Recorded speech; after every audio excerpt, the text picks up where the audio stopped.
Hello viewers, 4DIYers here with another video for everyone. In this particular video here, I'll be showing you how to replace the power steering cooler on a 3rd generation Dodge Ram.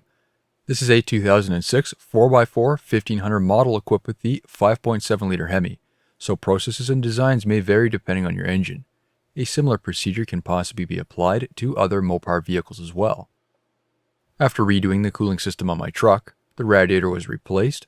Shortly after, the power steering cooler developed a leak at the tube where the mounting bracket was located. This appears to be a common issue after replacing the radiator on these vehicles. Most likely, with some of the rust and flexing of the bracket, it'll cause a crack in the line, creating a leak. As you can see, going under the truck, there's quite a bit of residue on the passenger side frame rail, cross member underneath the engine, and even fan shroud. Mine is a 4x4, so there's no need to elevate the front of the vehicle. First is disconnecting the lines. You'll need to have a drain pan handy. Using my OEM tools, Speed Fit pliers, this is part of a set, model number 22645. With the press of a button, I can easily adjust the desired size. A link to these will be included in the video description to Mobile Distributor Supply. Remove the clamps off the connection and slide them back. Sometimes the lines can stick from sitting. Use the pliers to grab onto the hose and twist slightly to break them free. Don't damage the lines, otherwise you'll need to replace them. Remove the clip holding the two lines together. Then firmly grab onto the line, pull it off while twisting at the same time. This should help the hose pop off the flare at the end of the line. Allow the fluid to drain. Do the same for the opposite hose. Grab onto it, twist, and pull at the same time. Then allow the line to drain as well. Clean around the reservoir cap and loosen it. This may help with draining the fluid. My fluid was old, so I let the system fully drain, and I'll give it a quick flush after. After searching through a repair manual and pulling various fuses, specifically for the 2006, this truck doesn't have any way to disable the engine from running. Normally I would pull the fuel pump fuse, but there is not a specific fuse for this. Any fuses I do pull does disable the starter completely. I used a strap to hold the hoses down in place to the drain pan. To push more fluid out, you can turn the wheels left to right, full lock to lock, with the engine off. This will help push some of the fluid out. Jacking up the front of the truck to pull the weight off the wheels does help with making the steering easier to operate. You'll need to key in the ignition to disable the steering lock. Another option, which I don't typically like doing, I started the engine and immediately turned it off.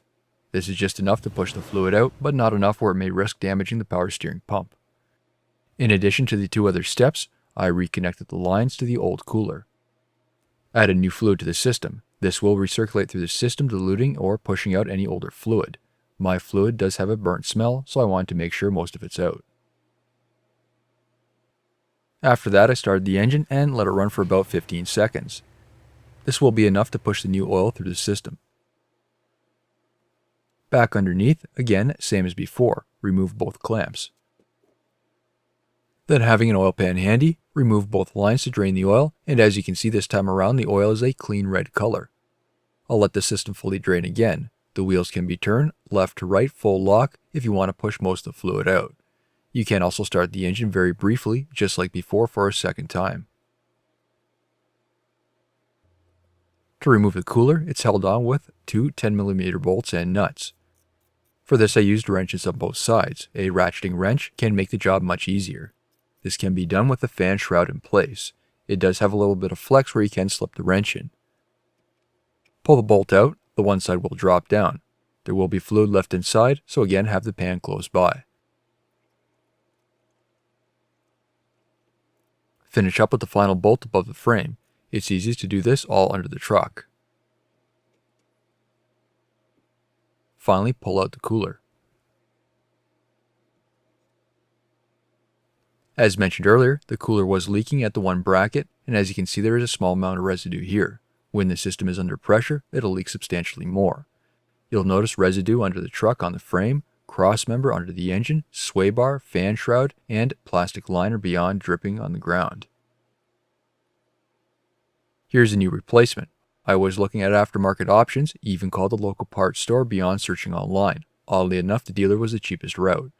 I called a couple different dealers to find out one was $20 cheaper than compared to the other, and even the more expensive price from the dealer was cheaper than the aftermarket option. Install the new cooler. I left the tube caps in place so there's no chance of any dirt getting up inside them. Install each of the bolts first to hold it into place, then the nuts. The new version I purchased from a dealer did come with new mounting hardware, however this may vary if you're getting an aftermarket unit. I did find the new hardware required a 3/8 of an inch wrench instead of a 10mm.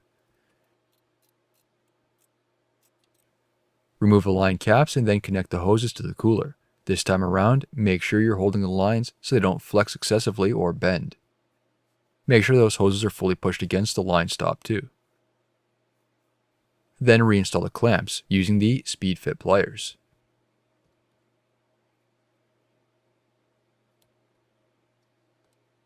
Reinstall the hose clip. Now that the system is empty or low on power steering fluid, you'll either need to top up the system or completely replenish the system. Power steering fluid requirements for the system will be listed on your truck's owner's manual. It's ATF plus 4 automatic transmission fluid. Be sure to refer to your owner's manual just to be safe. I found a synthetic replacement and this would be added to my truck instead. A funnel is recommended due to the awkward spot. You'll need about 3.5 quarts or liters of fluid. I have already elevated the front of the truck so the wheels are not touching the ground. This will help bleeding the system. Turn the wheels left to right full lock to push out any air in the system. Do this about 5 times each way or until the fluid stops dropping in the reservoir. Add more fluid as needed when the level drops. And keep turning the wheels full lock to lock each way. I started the truck up briefly. This will pump the fluid through the system. Then turn it off and check the fluid level again. As you can see, the fluid is almost like a strawberry milkshake. It's not a clear red, but instead a pink with bubbling. This is cavitation. This means there is air in the system. Add fluid again if needed. For the final bleeding process, start the engine and then turn the steering wheel full lock to lock, left to right. You'll notice the pump whining for a minute when operating the steering wheel. This is normal. It's the pump cavitating. Do not hold the wheel against the lock for an excessive period of time as this can cause strain on the pump. Turn the wheel about 10 times each way to be safe. Add fluid when the level starts dropping in the reservoir. Turn the engine off and check the fluid again. The reservoir cap does have a dipstick, it's two-sided. There are level readings for when the fluid is both hot and cold. It's best to have the fluid level at the halfway or 3/4 in the acceptable range. After that, reinstall the cap and you're officially done. New videos are released every week on my channel. Be sure to hit that thumbs up button. It's a huge help to me, and leave a comment below if you found this tutorial helpful. If you're not a subscriber, be sure to also hit that subscribe button. Thank you for watching.